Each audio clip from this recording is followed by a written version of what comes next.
to be quiet and hush. Shh. Shh. Be quiet. You need to go around and keep going around your Jericho and be quiet. Hush. Shh. Be quiet. We talk too much.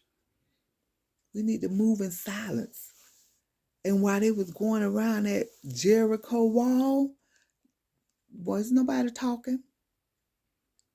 They weren't leaning over talking about, did you hear what James say? Did you hear what Nancy said? No. They were moving in silence.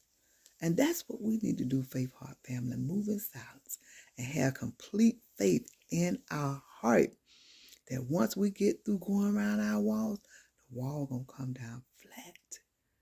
And move in silence. Stop telling people about what's going on.